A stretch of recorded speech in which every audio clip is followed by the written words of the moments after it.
ये पहला point, main और first examination will be from mid February as conducted now. तो यानी कि आपका आपका जो पहला एग्जामिनेशन होगा, मेन एग्जामिनेशन फर्स्ट एग्ज़ाम होगा आपका, वो आपको मिड फरवरी यानी 15 फेब में होगा। और जो आपका सेकंड एग्ज़ाम होगा, सेकंड एग्ज़ाम आपका होगा मंथ में यानी कि मई में, मंथ में होगा, मई में होगा आपका सेकंड एग्ज़ाम। के बारे में आप डिटेल में बात करते हैं। वन, मेन एग्ज़ाम जो फर्स्ट एग्ज़ाम है वो मेन एग्ज़ाम है, यानी 15 फरवरी से जो एग्ज़ाम होंगे वो मेन एग्ज़ाम होगा 15 फरवरी 2026। और सेकंड एग्ज़ाम आपका वो आपका इम्प्रूवमेंट एग्ज़ाम होगा। अगर आपकी डिज़ायर, अगर आपकी इच्छा है, इफ़ डिज़ायर, अगर आपकी इच्छा है देने की तो आप एग्ज़ाम दीजिए। इफ़ डिज़ायर, अगर आपकी इच्छा है तो आप सेकंड एग्ज़ाम दीजिए, अदरवाइज एग्ज़ाम मत देना और आप सीधे अपना 11वीं में एडमिशन करा लें। It is mandatory for all the students appear in the first board, यानी फर्स्ट बोर्ड एग्ज़ाम में सबके लिए मैंडेटरी है वो एग्ज़ाम देना।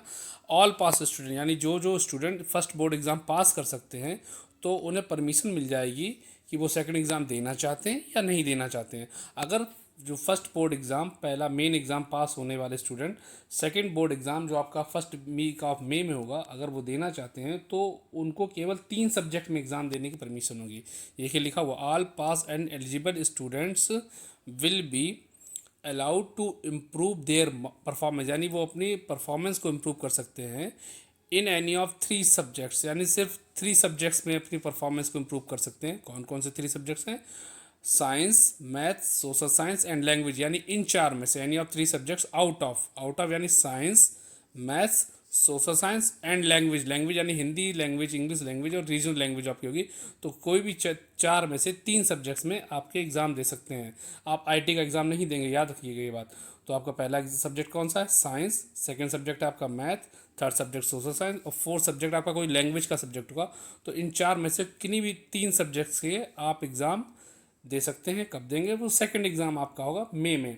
तो उसमें आपको एग्ज़ाम में अपने आप परसेंटेज इंप्रूव कर सकते हैं, मार्क्स इंप्रूव कर सकते हैं। तो आपको परमिशन है केवल 3 सब्जेक्ट के एग्ज़ाम देने की। थर्ड पॉइंट है, if a student has not appeared in 3 और more subject in first examination, अगर कोई स्टूडेंट फर्स्ट एग्जामिनेशन जो आपका हो रहा था उसमें से 3 या उससे ज़्यादा सब्जेक्ट्स में अपियर नहीं होता है, एब्सेंट रहता है, तो उसको सेकंड एग्ज़ाम देने की परमिशन नहीं है। बस ये आप 2 इंपॉर्टेंट पॉइंट ध्यान से समझ लीजिए। फर्स्ट एग्ज़ाम जो आपका फेब में था उसमें अपियर नहीं हुआ, इट मीन्स उसने 3 या 3 से ज़्यादा सब्जेक्ट, देखिए एक सब्जेक्ट अगर 2 सब्जेक्ट्स में अपियर नहीं है तो कोई बात नहीं, वो आपका कंपार्टमेंट डिपार्टमेंट उसके लिए रूल होता है तो वो आप वो दे देंगे।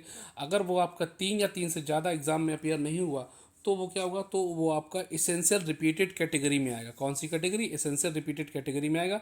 इट मीन्स वो नेक्स्ट ईयर यानी 2027, नेक्स्ट ईयर फरवरी 2027 में आपका एग्ज़ाम देगा। It mean the month of February next year, फरवरी 2027 में एग्ज़ाम देगा और रिपीटेड स्टूडेंट हो जाएगा, यानी फेल स्टूडेंट हो जाएगा। फेल को ये लोग रिपीटेड बोलते हैं सीबीएसई बोर्ड वाले। नेक्स्ट पॉइंट आपका फोर्थ पॉइंट है, फॉर स्टूडेंट्स। फोर्थ पॉइंट आपका है for student whose result in the first examination is compartment, यानी कंपार्टमेंट अभी हमने बोला था आपका, कंपार्टमेंट मीन्स यानी एक सब्जेक्ट या 2 सब्जेक्ट में जो फेल हो गया, such student will be allowed to appear second examination under compartment category. अब जो फर्स्ट पेपर में एक या फर्स्ट एग्जामिनेशन में जो 1 या 2 सब्जेक्ट्स में एग्ज़ाम नहीं दिए तो वो कंपार्टमेंट आ जाएगी उनकी, और जब उनकी कंपार्टमेंट आ जाएगी तो वो सेकंड एग्जामिनेशन में, यानी सेकंड एग्जामिनेशन में कंपार्टमेंट की कैटेगरी में एग्ज़ाम देंगे। ठीक है, फोर्थ पॉइंट क्लियर। अगर आपको कोई पॉइंट समझ में नहीं आ रहा तो आप कमेंट कर दीजिएगा, मैं इसका रिप्लाई दे दूंगा कमेंट का। और इस वीडियो को ज़्यादा से ज़्यादा शेयर करिएगा अपने दोस्तों के साथ ताकि उनको भी ये पूरी वीडियो डिटेल मिल जाए, क्योंकि यूट्यूब पे किसी ने भी डिटेल वीडियो नहीं बनाई है। अब फिफ्थ पॉइंट क्या है? Additional subjects will not be permitted. Additional subject जैसे आईटी जैसे सब्जेक्ट हो गए, permitted after passing the class 10th student will not be allowed stand alone subject, यानी कि सिंगल सब्जेक्ट में आप पेपर नहीं दे सकते हैं। फिफ्थ पॉइंट समझा गया? Additional subject will not be permitted after passing class 10th students will not be allowed stand alone subject. ठीक, स्कीम फॉर स्पेशल कैटेगरी की स्कीम की हम बात करेंगे। पहला पॉइंट, ये पॉइंट जल्दी समझ लीजिए। पहला पॉइंट आपका, sport student will be allowed to appear second examination in the subject whose examination have coincides with their sports event. Second point है, winter bound schools student may choose to appear either the examination or second examination in offered subjects. Third आपका point है, third point, the facility extended to CWSN candidates will be extended in second examination also. Okay, it is clear. Conduct to internal assessment, यानी internal assessment जो कि आपके बहुत important है। Internal assessment जो 20 marks आपके होते हैं, इंटरनल असेसमेंट मीन्स जो आपके 20 मार्क्स होते हैं, जो टीचर जिसके लिए आपको ब्लैकमेल करते हैं कोचिंग वोचिंग ट्यूशन पढ़ने के लिए, जो कोचिंग माफिया आपको ब्लैकमेल करते हैं, स्कूल वाले टीचर आपको, इसमें बहुत ज़्यादा ब्लैकमेलिंग होती है बच्चों को। कंडक्ट ऑफ इंटरनल असेसमेंट, जो इंटरनल असेसमेंट होगा वो आपका सिर्फ ओनली वंस, यानी सिर्फ एक बार होगा, वो भी आपका मेन एग्जाम से पहले आपके 20 मार्क्स दे दिए जाएंगे, और वही 20 मार्क्स आपके सेकंड एग्जाम जो आपका मई में होगा यानी मई में होगा उसमें आपके ऐड हो जाएंगे। नेक्स्ट पॉइंट पे हम आते हैं, 4 point, schedule of the examination. देखिए एग्जामिनेशन हमने पहले बता दिया आपका जो मेन और फर्स्ट एग्जाम को ही मेन एग्जाम बोलेंगे। अब कहीं भी अगर हम मेन एग्जाम बोलें तो आप समझिए फर्स्ट एग्जाम की बात हो रही।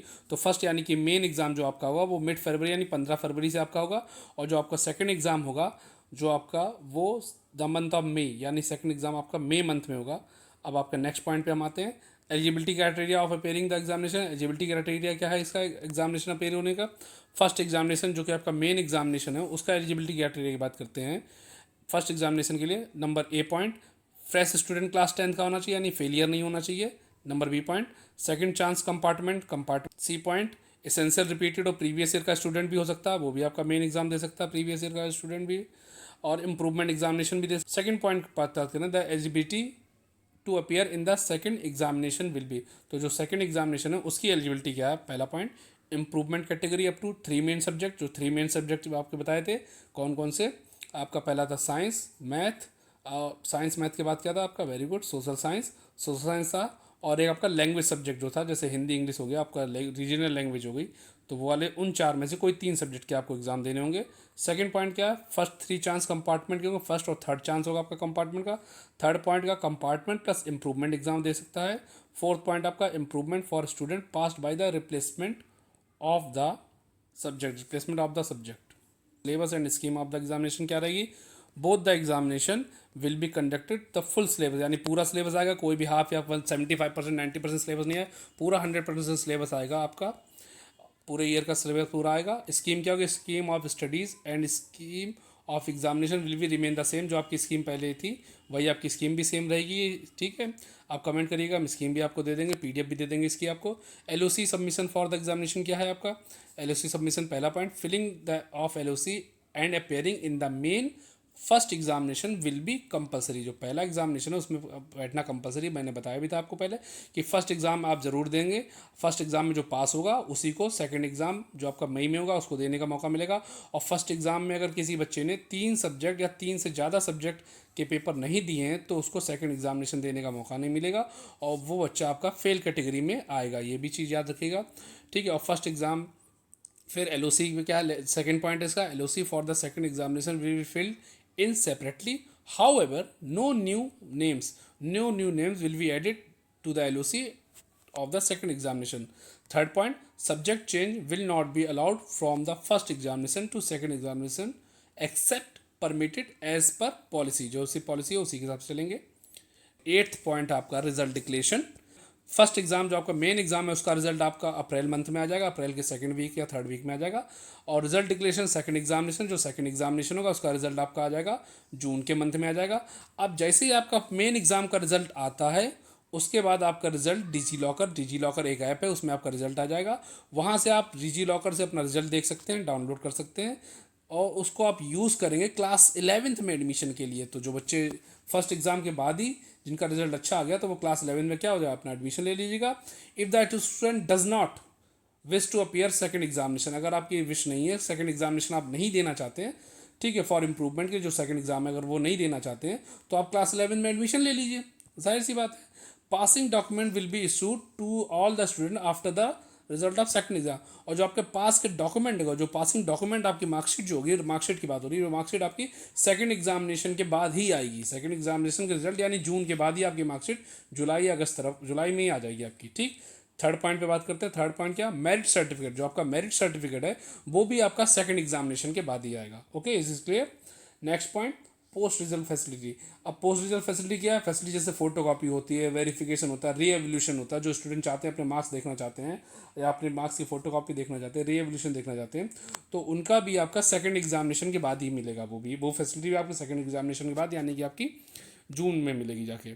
समझ आई बात आपको? फिर से देख लीजिए, जिन स्टूडेंट्स को अपनी फोटो कॉपी देखनी है, अपना वेरिफिकेशन देखने हैं मार्क्स के, या री एवोल्यूशन कराना है, तो उनके लिए फैसिलिटी आपकी सेकंड एग्जामिनेशन के बाद ही मिलेगी, यानी कि मई के बाद मिलेगी। क्योंकि यानी कि चाहे आपका फर्स्ट एग्जाम हो, मेन एग्जाम हो या सेकंड एग्जाम हो, दोनों एग्जाम की ये री एवल्यूशन वाली फैसिलिटी आपको मई के बाद में मिलेगी, उससे पहले कुछ नहीं मिलेगी। यानी पहले फेब में आपका क्या होगा, फेब में आपका एग्जाम होगा। नेक्स्ट पॉइंट पे बात करेंगे एडमिशन इन क्लास 11। तो क्लास 11 में एडमिशन का बच्चे का हो जाएगा।